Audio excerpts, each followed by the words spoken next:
Mind games, the psychological toll of isolation. They call it the clean version of hell. Because here, punishment doesn't scream, it whispers. In the endless silence of ADX Florence, the loudest noise is your own mind. For 22 to 24 hours every single day, prisoners live inside a 7 by 12-foot cell. No bars, no roommates, just concrete, steel, and time. But what happens when time itself becomes the enemy? If you're intrigued by the hidden world inside ADX Florence, make sure to hit like, leave a comment with your thoughts, and subscribe to follow this journey through the most isolated prison in America. This documentary contains descriptions of prison conditions and violence for educational purposes. Viewer discretion is advised.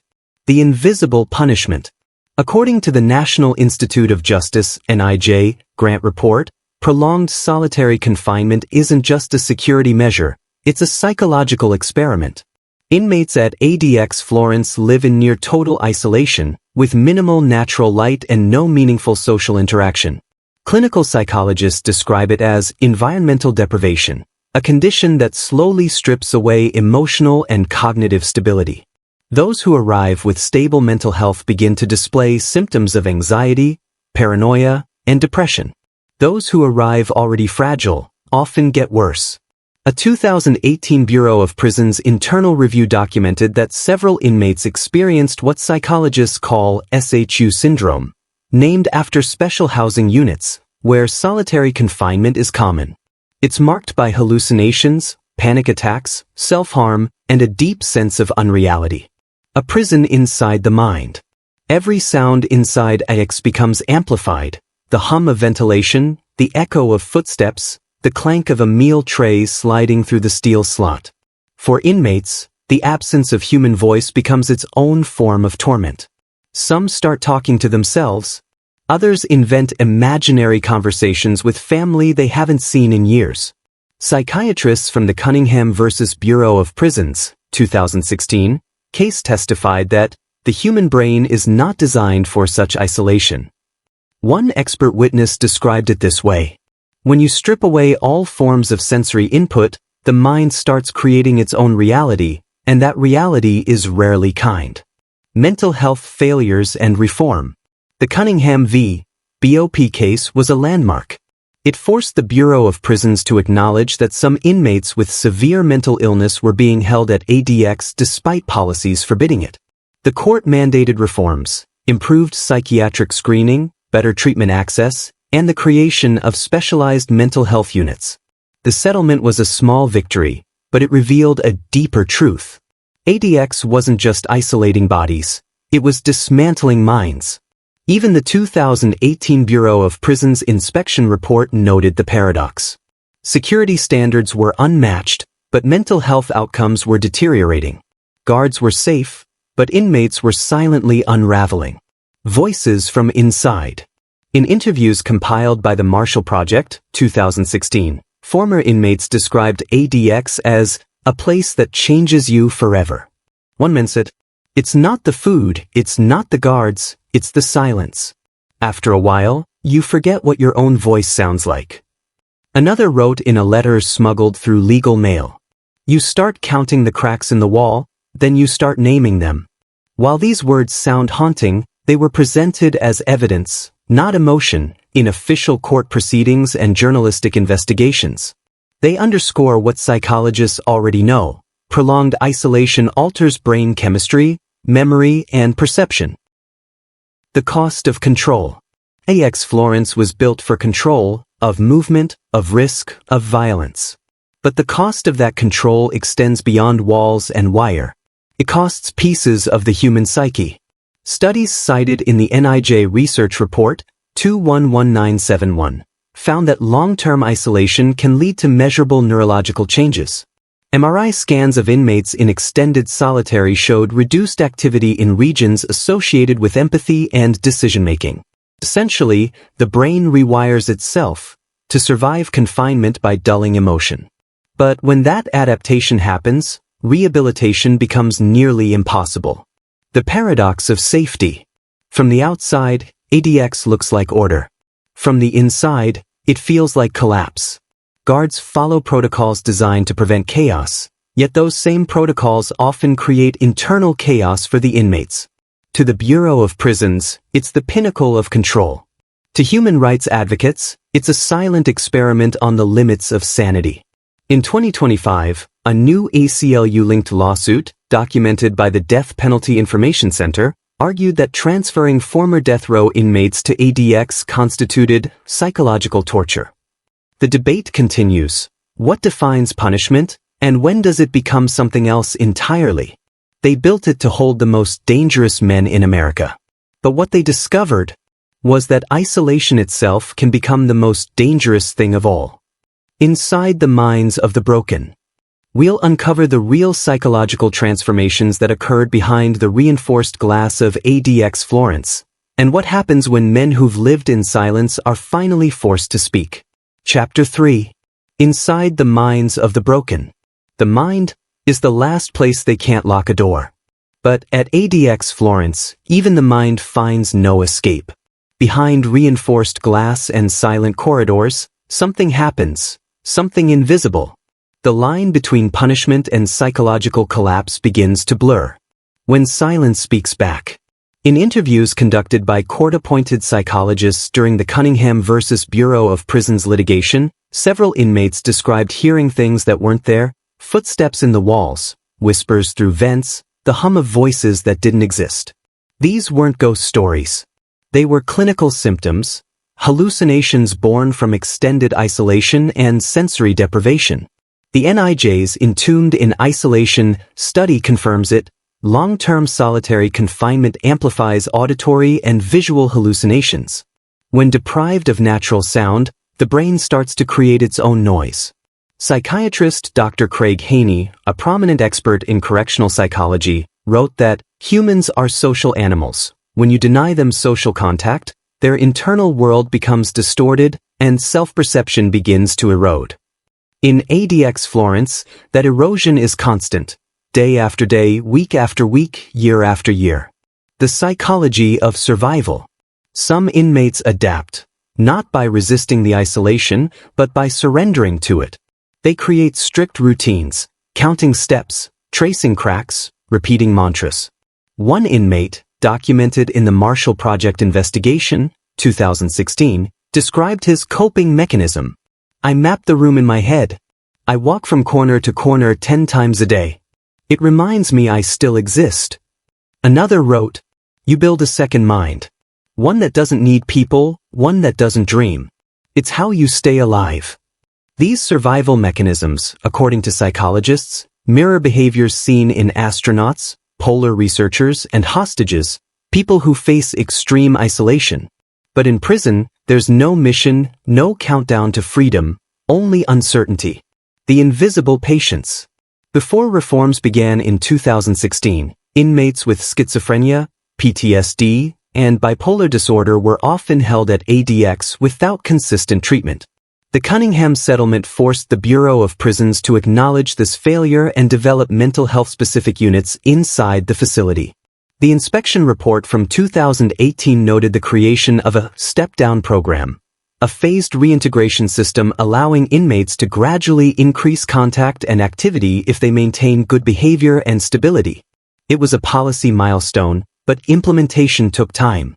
Psychologists visiting the facility found that years of neglect had already left many mentally fractured. One official described it this way in a confidential note.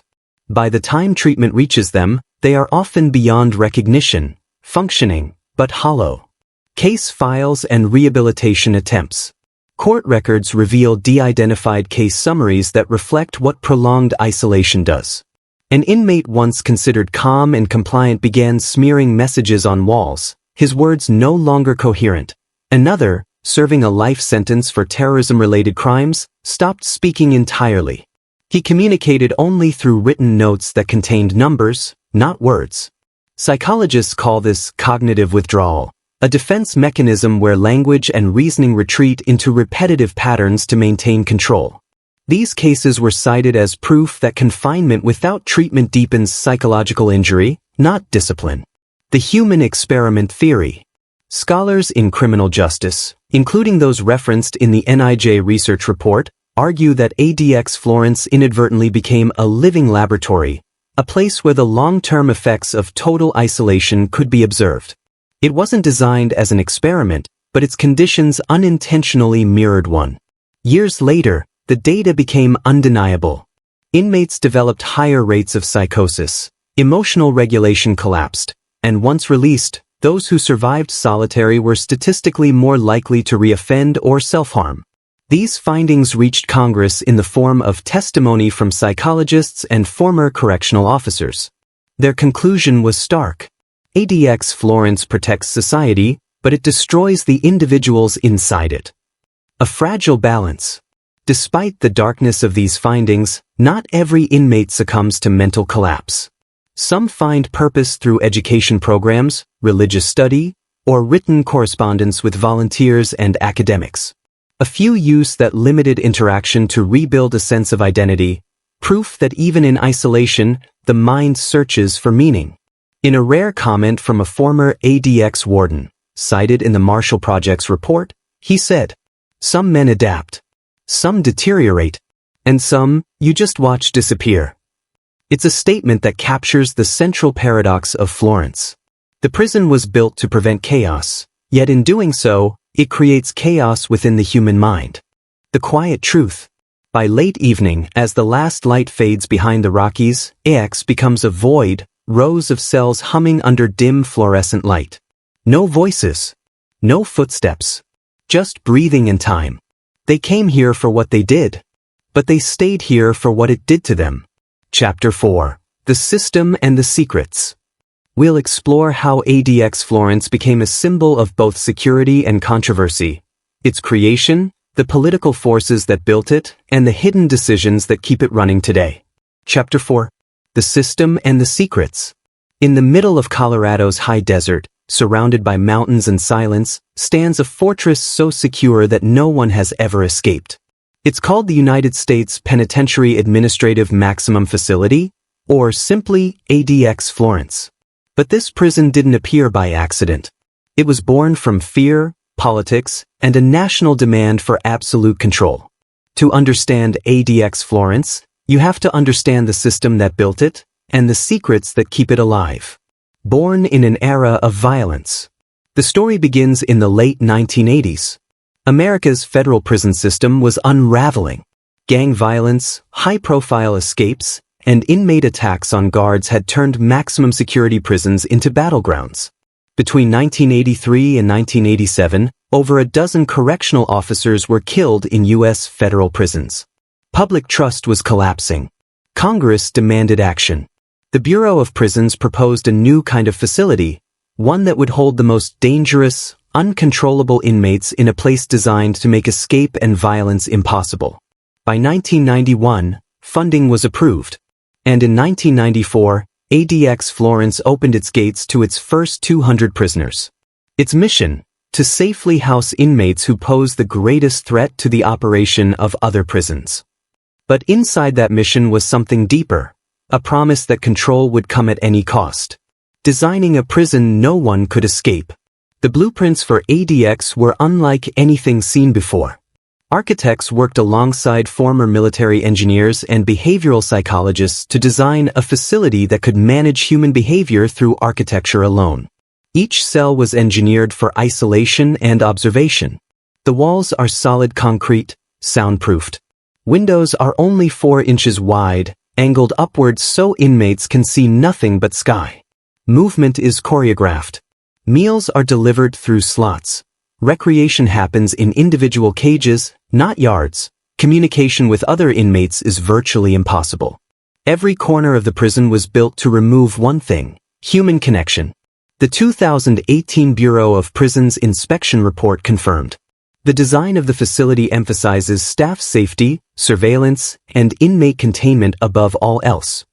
To the public, ADX Florence was a symbol of control. To those inside, it became a monument to isolation. The politics of control. Throughout the 1990s and early 2000s, ADX Florence became a political tool.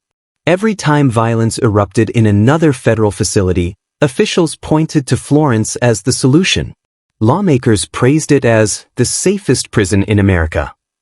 It housed the nation's most notorious inmates: terrorists, drug lords, gang leaders, and escape artists. Names that once dominated headlines were quietly erased behind Florence's gray walls.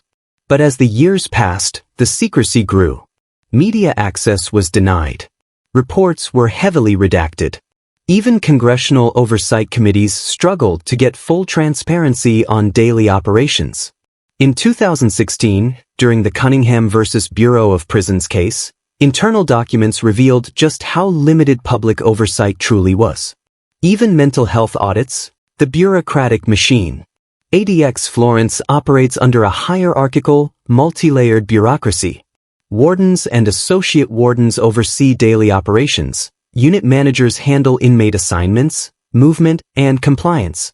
Classification officers track behavioral patterns, incidents, and risk factors. Psychology and psychiatry staff monitor mental health, recommend step-down programs, and conduct evaluations.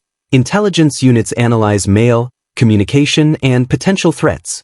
Every decision, from recreation schedules to cell assignments, is logged, cross-checked, and approved through multiple levels. This excessive oversight ensures both safety and accountability, but it also creates a system where inmates are often reduced to files and behavioral scores. Hidden decisions and red tape. ADX Florence is a facility built on discretion and secrecy. Some of the most critical decisions happen behind closed doors. Step-down program placement. Not all inmates qualify. Psychological evaluations, security reports, and risk assessments are reviewed, sometimes for months, before a recommendation is made. Use of special housing units, SHUs. Even within Florence, some inmates require temporary isolation for behavioral issues. Each placement is authorized at a high administrative level. Access to programs, education, legal review, or religious instruction must pass through administrative approval. A delay at any level can affect privileges for weeks. Internal reports, cited in the Marshall Project investigation, 2016, reveal that these bureaucratic delays sometimes exacerbate mental stress, as inmates perceive uncertainty as a loss of control. Invisible rules. While federal regulations govern the prison, ADX Florence also has internal operating procedures not publicly disclosed. Guards and staff are trained to interpret and enforce rules that exist only within the facility. Many rules evolve through precedent and administrative discretion, rather than written policy. This invisible layer of regulation ensures flexibility for security, but adds to the psychological unpredictability for inmates. A former staff member told investigators, "Sometimes the rules aren't on paper. You learn them by doing your job and observing. And inmates know that too. It's part of the control." Inmate review panels. Every inmate in ADX is subject to quarterly review panels. Panels assess behavioral compliance, mental health, program participation, and incident reports. Recommendations include retention at ADX, transfer to lower security facilities, or placement in specialized care units.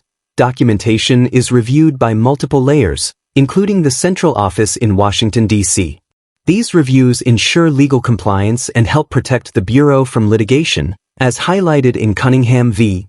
BOP and subsequent monitoring reports. They also reinforce a key theme. ADX is not just a prison, it is a system of perpetual oversight. The silent power of paperwork. In a place designed for absolute control, paperwork is a weapon.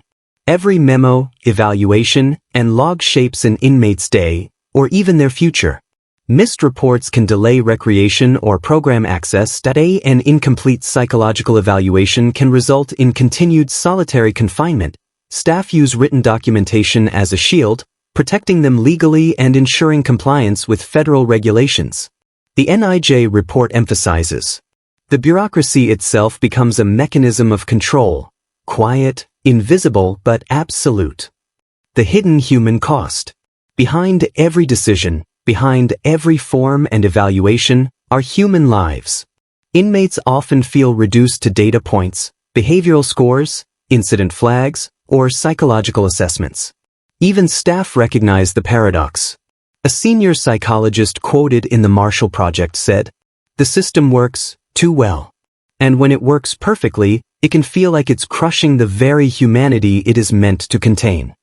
This tension between efficiency, security, and human dignity is what keeps ADX Florence both respected and criticized. The controlled environment, a double-edged sword. ADX Florence is a masterclass in control. Absolute safety for staff, absolute containment for inmates, absolute compliance through secrecy and oversight. But control comes with consequences: mental deterioration, frustration, and legal challenges. Every policy designed to protect also shapes a human mind in ways that are subtle, invisible, and sometimes irreversible. Transition to Chapter 5. The Bureau built the machine. It runs like clockwork, but inside, humans live, struggle, and survive. And in the silence between the steel and concrete, the real stories unfold.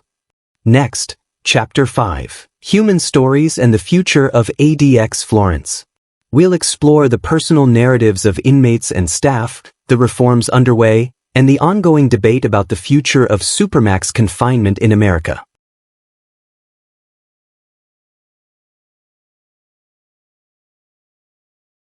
Human Stories and the Future of ADX Florence. ADX Florence is more than concrete, steel, and policies. It is a place where human stories unfold quietly, often unseen. Some survive and adapt. Others fracture. And a few leave a mark on history, silent, but unforgettable. Inmates behind the walls. While the public sees only the headlines, terrorists, gang leaders, notorious criminals, inside, the inmates share experiences shaped by isolation and bureaucracy. According to the Marshall Project investigation, 2016, and NIJ Research, 2018. Many prisoners describe inventing routines to survive, counting steps, tracing patterns on walls, or memorizing books to keep their minds active. Letters and legal documents become lifelines, often the only connection to the outside world. Small acts, seeing sunlight through a narrow window, hearing a bird, or receiving a brief note from family, carry immense emotional weight. One former inmate wrote in a legally obtained letter, "Every sound becomes meaningful. Every shadow is a companion. You cling to memory like it's oxygen." These accounts are not sensationalized. They are documented evidence of the psychological impact of extreme isolation. Staff experiences. Life at ADX Florence is demanding for staff as well. Correctional officers navigate strict protocols, constant surveillance, and a highly controlled environment. The NIJ Staff Wellness Study reported higher levels of stress, sleep disruption, and hypervigilance among supermax personnel than those in other federal prisons.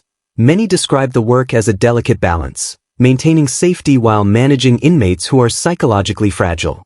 A former officer interviewed in the Marshall Project report said, "You have to be calm at all times. If you lose control, even for a moment, the whole system can spiral, but no one outside sees it." Their stories highlight a shared paradox. The prison protects society but challenges the humanity of everyone inside. Reforms and step-down programs. Recognizing the human cost, the Bureau of Prisons has implemented reforms over the past decade. Step-down program, a phased system allowing inmates to gradually transition from total isolation to limited contact with others. Mental health units, specialized care for inmates with severe psychiatric conditions. Enhanced programming, education, religious study, and limited supervised interaction to preserve some mental stimulation. Court cases like Cunningham v. BOP forced compliance with mental health standards, ensuring treatment access and oversight. Yet, these reforms are limited, only a fraction of inmates benefit, and challenges remain in balancing security with human needs. The ongoing debate. ADX Florence exists at the intersection of public safety, ethics, and legality. Critics argue, prolonged solitary confinement constitutes psychological harm or torture. Isolation prevents meaningful rehabilitation and increases the risk of long-term mental illness. Supporters contend, the prison protects staff, inmates, and the public from extreme violence, Security protocols at ADX have prevented escapes and large-scale incidents for decades. The debate is ongoing, highlighted in reports from the Death Penalty Information Center, 2025, and human rights organizations like ACLU and Human Rights Watch. The human cost and resilience. Despite restrictions, inmates develop remarkable resilience. Some maintain religious faith or philosophical practices to cope with isolation. Some learn new skills, writing, drawing, or intellectual pursuits, to preserve identity. Some even become advocates, helping expose systemic issues and inform reforms. Psychologists emphasize that resilience does not erase trauma but allows survival and, in rare cases, personal growth. One documented reflection from a former ADX inmate reads, "I lost years to these walls, but I didn't lose myself entirely. I found pieces I didn't know existed." These stories remind viewers that behind every statistic, there is a person navigating unimaginable conditions. Looking to the future. What does the future hold for ADX Florence and Supermax facilities? Policy reforms may expand mental health care and reduce time in solitary confinement. Technological innovations may increase efficiency but risk deepening the sense of control and isolation. Public scrutiny continues to grow, fueled by investigative journalism and legal advocacy. The challenge is balancing security and humanity, ensuring that the system protects society without erasing the human soul of those it confines. ADX Florence is a fortress, a machine, and a crucible. It isolates the body, tests the mind, and shapes the soul. From the quiet corridors where staff walk cautiously to the narrow cells where inmates pace endlessly, this prison tells a story about power, control, and human endurance. It is a place where time stretches, silence screams, and every heartbeat echoes against concrete walls. This is ADX Florence, a prison of isolation, a study of the mind, and a mirror of the limits of human endurance. If you're intrigued by the hidden world inside ADX Florence, make sure to hit like, leave a comment with your thoughts, and subscribe to follow this journey through the most isolated prison in America.